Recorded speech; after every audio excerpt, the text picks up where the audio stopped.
Kenapa Allah suruh kita berlindung di waktu subuh?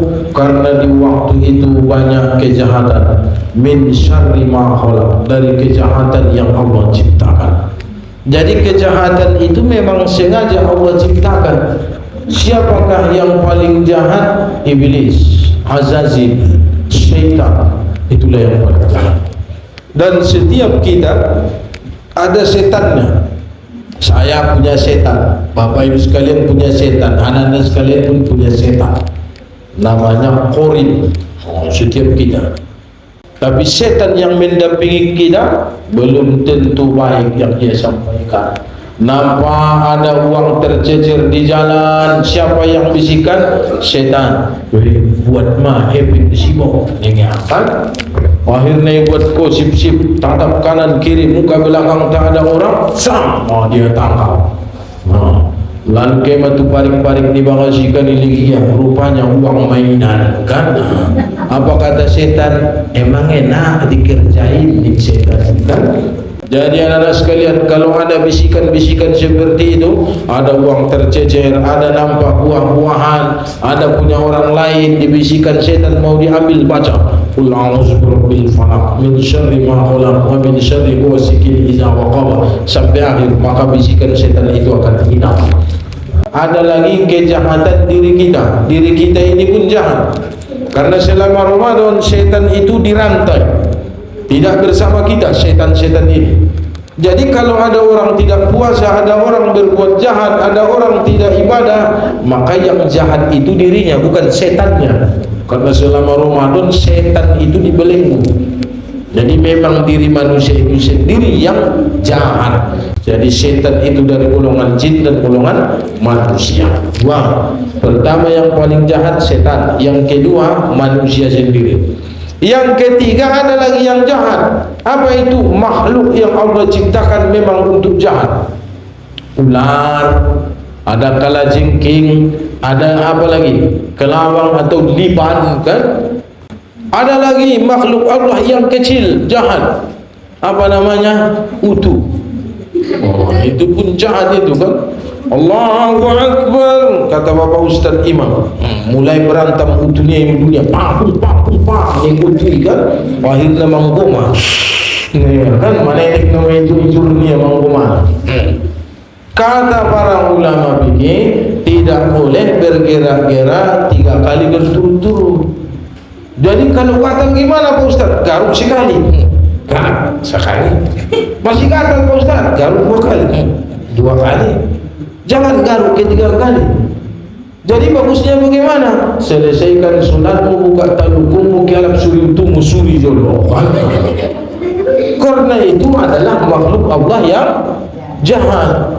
Jadi kita harus berlindung kepada Allah dari kejahatan-kejahatan makhluk seperti itu. Maka baca Qul a'udzu birabbil falaq min syarri ma khalaq, dari kejahatan makhluk yang diciptakan. Ada lagi namanya nyamuk kan? Dia lagi sholat, Allahu Akbar, masih aman. Pas di tahiyat akhir, at-tahiyatul mubarakatus sholawat, pas hinggap nyamuk di ujung jarinya ini, diputar-putarnya enggak mau lari nyamuknya kan? Mai ben-ben semua udah pistik-pistikin darah, lari rongit naik kan? Nih darah. Akhirnya datang kawan siwilah, ditangkapnya, ditampannya, pak, ditangkapnya kan? Baru terkejut kita.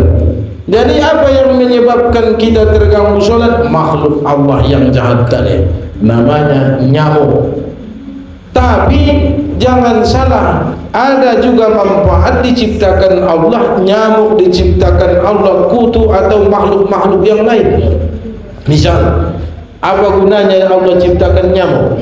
Dengan Allah ciptakan nyamuk, maka perekonomian di dunia ini bisa berkembang. Pokoknya nyamuk banyak juga kebaikannya. Kita berlindung kepada Allah dari jahatnya nyamuk tadi. Dia membawa penyakit, itulah yang jahat itu kan.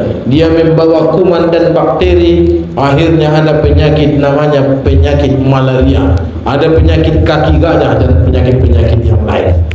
Itulah kejahatan-kejahatan yang kita berlindung kepada Allah agar dijauhkan. Terus apa lagi? Wa min syarri ghasiqin idza waqab, dari kejahatan malam apabila telah gelap gulita. Jadi ini sudah malam.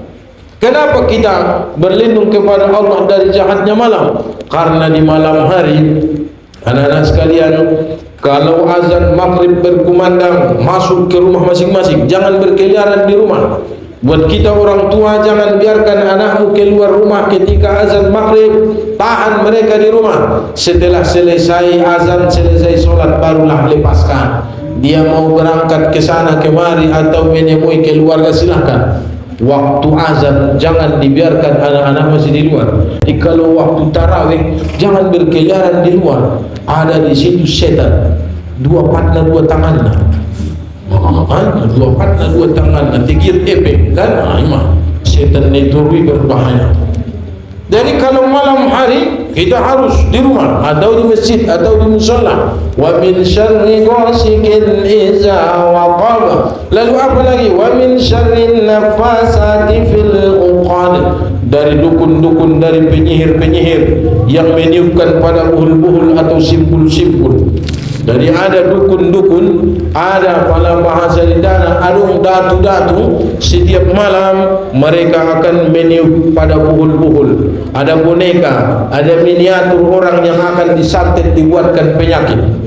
Termasuklah dahulu Rasulullah pernah kena penyakit itu yang dibuat oleh si Labib, seorang Yahudi. Sehingga Rasulullah 3 hari 3 malam di bawah pengaruh santet, di bawah pengaruh ilmu hidayah.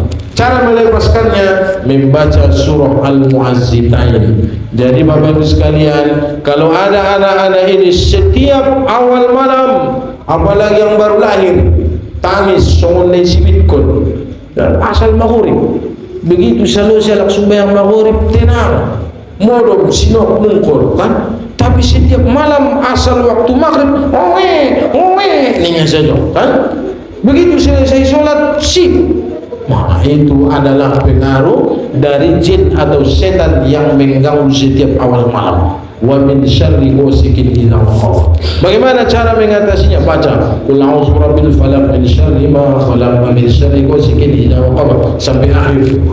Yang terakhir, wa min syarri hasidin idza hasad, dari kejahatan orang yang dengki apabila ia telah mendengki. Jadi orang yang iri dengki memang kalau sudah bangkit penyakitnya sulit diatasi.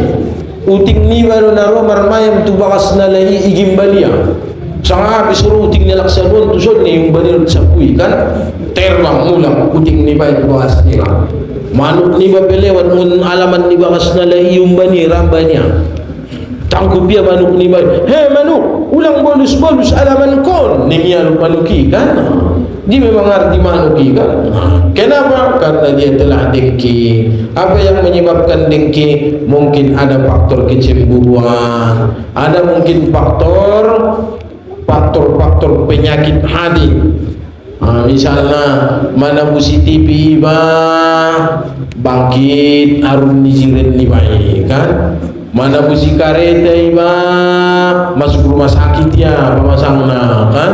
Mengarenovasi siwa meninggal dia lalu memikir kuning kan. Ima warna penyakit bingkang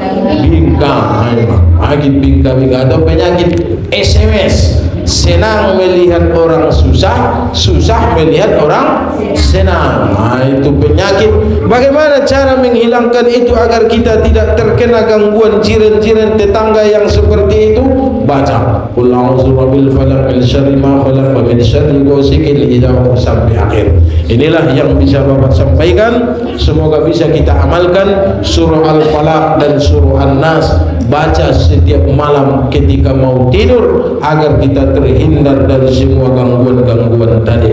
Sebelum kita tutup terakhir, mari sama-sama kita baca ulang lagi surah Al-Falaq mulai